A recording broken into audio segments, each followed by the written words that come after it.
নমস্কার বন্ধুরা, আমি সোমা গোপালের হেসেলে আপনাদের সবাইকে স্বাগত। আজকে খুব কম সময় কম উপকরণে একদম ইউনিক অথচ দারুণ টেস্টি একটা নিরামিষ রেসিপি আপনাদের সাথে শেয়ার করব, যেটা ভাত রুটি দুটোর সাথেই পরিবেশন করতে পারবেন। তাহলে চলুন সময় নষ্ট না করে রান্নাটা করে ফেলি। আজকে এই চটজলদি নিরামিষ রান্নাটা করার জন্য এই বাটিটার মধ্যে আমি 1 কাপ পরিমাণ বেসন দিয়ে দিয়েছি। এবারে এর মধ্যে দিয়ে দেব 1 চামচ থেতো করা মৌরি। এই মৌরিটাকে প্রথমে আমি ড্রাই রোস্ট করে নিয়েছি আর তারপর হামানদিস্তার মধ্যে থেতো করে নিয়েছি, সেটা দিয়ে দিলাম। দিয়ে দিচ্ছি অল্প হলুদের গুঁড়ো, অল্প একটু লঙ্কার গুঁড়ো দিয়ে দিলাম, দিয়ে দিচ্ছি অল্প নুন। এবার সব কিছু আগে ভালো করে মিশিয়ে নিচ্ছি। সব কিছু ভালো করে মেশানো হয়ে গেছে। এবার অল্প অল্প জল দিয়ে এর একটা ব্যাটার তৈরি করে নেব। এই ব্যাটারটা খুব বেশি ঘন করার যেমন দরকার নেই, আবার একদম পাতলা করলেও চলবে না। ব্যাটারটা তৈরি করে নিয়েছি। এবার এটাকে কিছুক্ষণের জন্য এক সাইডে রেখে দিচ্ছি আর নেক্সট স্টেপের দিকে এগোচ্ছি। ব্যাটারটা তো তৈরি হয়ে গেছে, আর এবার মূল রান্না শুরু করব। সেজন্য কড়াইয়ে সর্ষের তেল দিয়ে গরম করে নিয়েছি। এবার আমি নিয়ে নিয়েছি কয়েকটা পাঁপড়। এখানে আমি ছোট পাঁপড় নিয়েছি আর এটা প্লেন পাঁপড়, তবে আপনারা কিন্তু বড় পাঁপড় নিতে পারেন আর মশলা পাঁপড় দিয়েও এটা করা যাবে। তবে বড় পাঁপড় যদি নেন সেটাকে কিন্তু একটু টুকরো করে কেটে নিতে হবে। যেহেতু এটা ছোট পাঁপড় তাই আমি আর টুকরো করলাম না। এবার যে ব্যাটারটা তৈরি করে রেখেছি তার মধ্যে পাঁপড়টাকে ডিপ করে নিচ্ছি। এবার গরম তেলের মধ্যে ছেড়ে দিচ্ছি। এবার মিডিয়াম ফ্লেমে রেখে পাঁপড়টাকে উল্টে পাল্টে লাল লাল করে ভেজে নিচ্ছি। একটা পাঁপড় ব্যাটারে ডিপ করে উল্টে পাল্টে ভালো করে ভেজে নিয়েছি। এবার এটা তুলে নিচ্ছি আর এইভাবে আরও কতগুলো পাঁপড় ভেজে নিয়ে তারপর নেক্সট স্টেপের দিকে এগোচ্ছি। পাঁপড়গুলো ব্যাটারে ডিপ করে করে ভালো করে ভেজে নিয়েছি। এবার এই প্লেটটাকে এক সাইডে রেখে দিচ্ছি আর এই রান্নার একটা মশলা বানিয়ে নেব। কি কি দিয়ে বানাচ্ছি সেটা আগে দেখিয়ে দিই। এই রান্নার মশলা তৈরি করার জন্য আমি প্লেটের মধ্যে কিছু জিনিস সাজিয়ে রেখেছি। কি কি আছে সেটা আগে বলে দিচ্ছি। এখানে নিয়েছি ছোট ছোট 4 টুকরো আদা, 1 চামচ গোটা ধনে আছে, 1 চামচ গোটা জিরে আছে, 2টো কাঁচা লঙ্কা রেখেছি। এর সাথেই দিয়ে দিলাম একটা টমেটো। এই সব কিছুকে একসাথে মিশিয়ে নিয়ে অল্প জল দিয়ে বেটে একটা মিহি পেস্ট তৈরি করে ফিরে আসছি। মশলাটা দেখুন খুব ভালো করে বেটে নিয়েছি।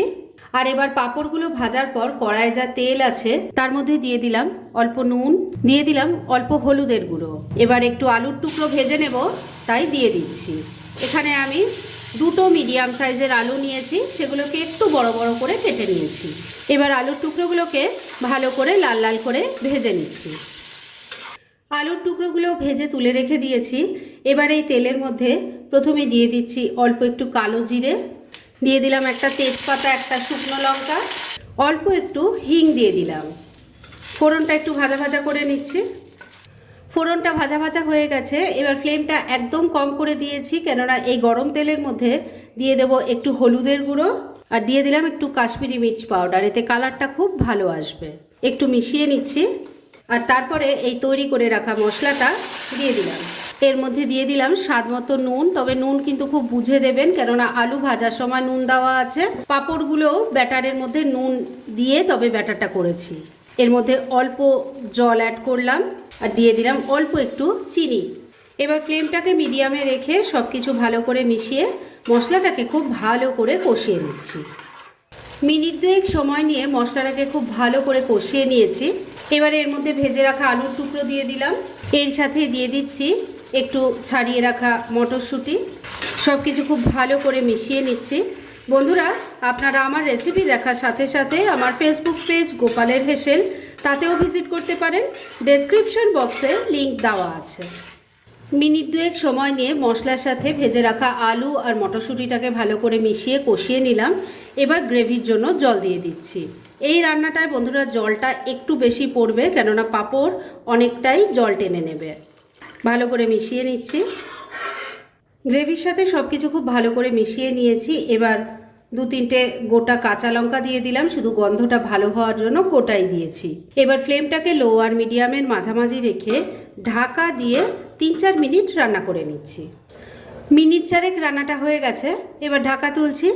এবার প্রথমেই দেখে নেব আলু কেমন সেদ্ধ হয়েছে। আলুটা সেদ্ধ হয়ে গেছে। এবারে এর মধ্যে দিয়ে দিচ্ছি অল্প গরম মশলার গুঁড়ো, এর সাথে দিয়ে দিলাম অল্প একটু ঘি। ভালো করে মিশিয়ে নিচ্ছি। এবার ভেজে রাখা পাঁপড়গুলো এর মধ্যে দিয়ে দিচ্ছি। এগুলো কিন্তু বন্ধুরা চা কফির সাথে খেতেও ভীষণ ভালো লাগে, বেগুনির মতো খেতে হয় অনেকটা, একবার ট্রাই করে দেখবেন। এবার এই পাঁপড় ভাজাগুলোকে একটুখানি গ্রেভির সাথে মিশিয়ে নিয়ে আমি গ্যাসটা বন্ধ করে দিলাম। খুব বেশি সময় কিন্তু রান্না করা যাবে না, কেন তাহলে এগুলো একদম নরম হয়ে যাবে। এইভাবেই আমি মিনিট 2 এটাকে ঢাকা রেখে দিচ্ছি আর তারপর সার্ভ করে আপনাদের দেখাচ্ছি। ফ্রেন্ডস, আমার আজকের এই দারুণ টেস্টি ইউনিক চটজলদি রেসিপি একদম রেডি হয়ে গেছে এবং আমি সার্ভ করে দিয়েছি। ভীষণ ইজি রেসিপিটা, খুব কম সময় কম উপকরণে এটা তৈরি হয়ে যায়, তবে খেতে যে কি অসাধারণ হয় সেটা একবার ট্রাই না করলে আপনারা বুঝতেই পারবেন না। তাই দেরি না করে পারলে এটা আজই একবার ট্রাই করে ফেলুন আর তারপর কেমন লাগলো সেটা প্লিজ কমেন্ট করে জানাবেন। এরকম ধরনের অনেক ভালো ভালো নিরামিষ রান্নার রেসিপি আপনারা গোপালের হেসেল সার্চ করলেই পেয়ে যাবেন, যার মধ্যে থেকে কিছু কিছু আমি সাজেস্টেড বক্সেও দিয়ে দেবো, সেখান থেকেও আপনারা দেখে নিতে পারেন। তাই গোপালের হেসেল অবশ্যই ভিজিট করুন। আর আপনারা কেমন ধরনের রেসিপি চাইছেন সেটাও কিন্তু আমাকে জানাতে পারেন, আমি চেষ্টা করব সেই সব রেসিপিগুলো আপনাদের সাথে শেয়ার করার। আর আমার আজকের এই রেসিপি যদি আপনাদের ভালো লাগে আর ইউজফুল বলে মনে হয়, তাহলে যারা এখনও আমার চ্যানেলটাকে সাবস্ক্রাইব করেননি তারা প্লিজ সাবস্ক্রাইব করুন। তাহলে আজকের মতো এখানেই শেষ করছি। পরদিন আবার এরকমই কোনো ভালো রেসিপি নিয়ে চলে আসব। আপনারা সবাই খুব ভালো থাকুন, সুস্থ থাকুন।